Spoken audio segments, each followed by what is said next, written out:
안녕하세요. 한국사 시간입니다. 이번 시간은 선생님이 주제별 심화학습 시간을 준비를 해봤습니다. 수업 시간에 노비 제도의 변천에 대해서 선생님이 잠깐 설명을 했었는데 그거와 관련돼 가지고 조금 더 깊이 있는 내용을 한번 설명을 하고 넘어가도록 하겠습니다. 고려와 조선 시대의 노비 제도와 그 다음에 소유 관계, 그 다음에 신분 관계에 대해서 한번 알아보도록 할게요. 노비 제도와 관련된 여러 가지 개념들을 선생님이 가지고 와봤습니다. 처음 들어보는 것도 있을 거고 선생님이 수업 시간에 설명한 것도 있을 건데 천자수모법, 그 다음에 일천즉천, 그 다음 노비종부법, 노비종목법이 있죠. 이 중에서 이 세 개의 개념은 선생님이 수업 시간에 짧게나마 설명을 한 내용이고 여기 보면 이제 처음 보는 단어가 있습니다. 그러면 선생님 한번 설명을 해볼게요.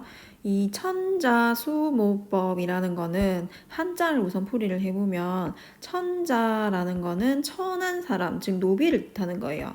노비는 따른 수거든요. 수도 따른다 수. 엄마를 따른다라는 건데 이거는 무슨 말이냐? 이거는 고려시대에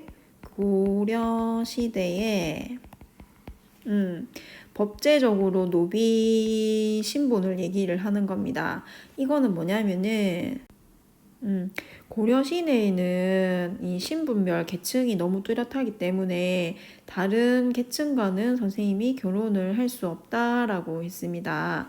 그래서 뭐라고 설명을 했냐면 이 조선 시대의 개념이 선생님이 노비 종목법의 개념으로 설명을 했었죠. 그래서 이게 고려의 노비 종목법이다라고 생각을 하면 되는데 소유권과 관련된 개념이다 라고 여러분이 알면 됩니다. 이거는 노비가 결혼을 합니다. 결혼을 하는데 여기 양반, 그러니까 귀족은 A 귀족이고 B 귀족이겠죠. 그럼 요 사이에서 자식이 태어났을 경우 이 노비의 소유권이 누구한테 있느냐를 설명을 하는 거죠. 그래서 노비는 엄마를 따른다라고 했으니까 이 천자수모법에 따르면 고려시대 노비의 소유권은 누구 가져간다는 거예요.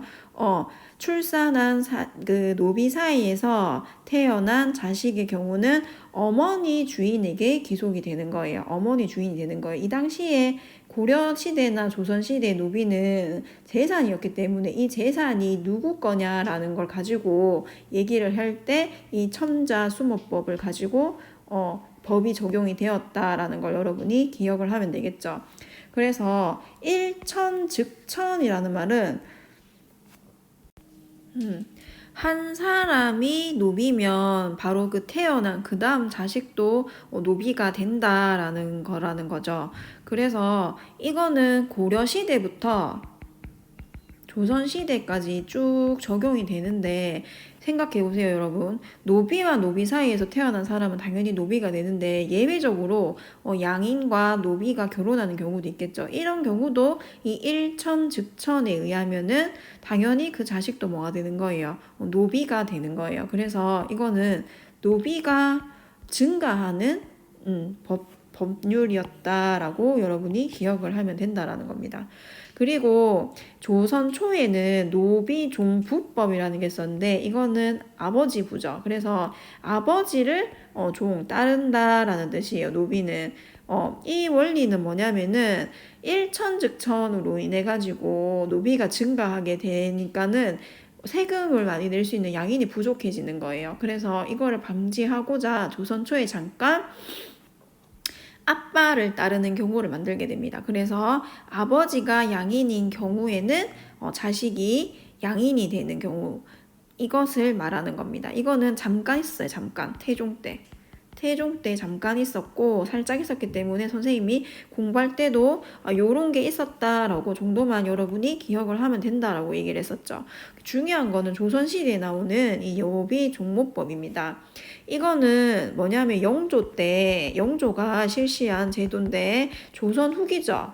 조선 후기에 많은 양민들이 양반이 되면서 국가에 세금을 낼 수 있는 양인이 감소한다라고 했습니다. 그래서 양인 감소에 대한 대책으로 생겨난 법이다. 그러면 양인을 증가시키는 법이 되어야 되겠죠. 그래서 노비 종모법, 이거는 뭐냐면 따른다, 엄마를 따른다라는 거예요. 그 신분이 이제 엄마가 양인이면 양인이 되고 그 다음에 엄마가 노비면 노비가 되는데 이것은 양인을 증가시키는 대책이었다라고 여러분이 기억을 하면 된다라는 거죠. 그래서 선생님이 여기 예시를 하나 갖고 왔는데 보세요. 이걸 가지고 선생님이 이제 설명을 해볼게요. 양인과 노비가 결혼을 했어요. 일천즉천에 의하면은 이 밑에 태어나는 자식은 어떻게 되는 거예요? 일천즉천에 의하면 부모 중에 한 사람이 노비이기 때문에 자식도 노비가 되는 거예요. 노비가 되는 거는 일천즉천이다라는 거죠. 이해되죠? 그 다음에 또 다른 개념으로 선생님 설명해 볼게요. 여기서 천자수모법에 의하면 이 양인을 예시를 들면 여러분과 노비를 예시 들게요. 노비와 노비가 결혼했을 때 자식이 태어났다. 그러면 이거는 천자수모법에 의하면 이 자식은 누구의 소유가 되느냐? 여기를 A, 여기를 B, 여기가 여자, 여기를 남자라고 했을 때 천자수모법에 따르면 여자 노비 주인에게 이 노비는 귀속이 된다라는 겁니다. 그래서 이거는 소유권을 나타내는 단어고 그 다음에 노비 종모법에 의하면 노비 종모법에 의해서 선생님이 설명을 또 다시 해볼게요. 여기서 자식이 태어났다라고 했을 때 조선시대 후기에 있었던 노비 종모법에 의하면 여기가 만약에 엄마라고 했을 때 엄마고 여기가 아빠라고 했을 때 이 자식은 어떻게 된다라는 겁니까? 신분이 엄마를 따르기 때문에 양인이 될 수 있다라는 겁니다. 이해되죠? 그래서 이 법제적으로 이렇게 고려시대부터 조선시대 길게 보면은 점점 변해갔다라는 거죠. 양인이 될 수 있는 방향으로. 그렇게 여러분이 이해를 하고 이것을 이해를 하면 되겠습니다. 다시 설명하면 천자수모법은 고려시대에 나왔는 건데 노비와 노비가 결혼했을 때 자식이 태어났을 때 그 자식의 소유권은 어느 주인에게 가느냐를 나타내는 거라고 했습니다. 누구 주인에게 가나요? 엄마 노비 주인에게 가는 겁니다. 엄마. 그 다음에 일천즉천이라는 거는 고려부터 조선시대에 쭉 있었던 제도인데 한 번 노비는 그 다음도 바로 또 노비라는 거예요. 그래서 노비 주인들이 노비를 많이 확장시키고자 할 때는 어떻게 했겠어요? 노비와 노비를 결혼시키는 게 아니라 이 원리에 의하면은 양인과 노비를 결혼시켰을 때 일천즉천에 의하면 어떻게 되겠어요? 그 자식이 노비가 되니까 이런 식으로 노비 재산을 계속 늘려갈 수 있는 법이라는 거죠. 그렇게 되니까 조선시대 태종 때 잠깐 종부법이라는 것으로 인해 가지고 아빠가 양인의 경우에는 양인으로 만들어주는 법이 있었지만 잠깐 동안 있다가 사라졌다. 그 다음에 조선시대 후기가 되어서 영조 시대에 양인 감소 대책으로 노비 종모법이 나와가지고 엄마를 따르게 하는 거예요. 엄마를. 그래서 양인이 될 수 있는 방안을 마련을 해줬다라는 거죠. 엄마가 양인이면 양인이 될 수 있는 거예요. 그래서 양인을 증가시키고자 했다라는 거죠.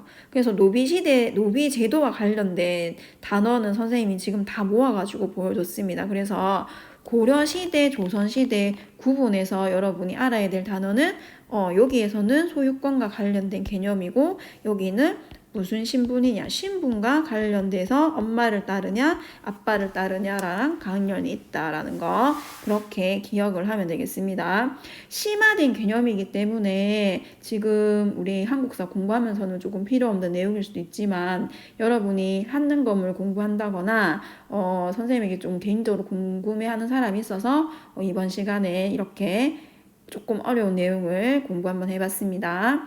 수고했습니다.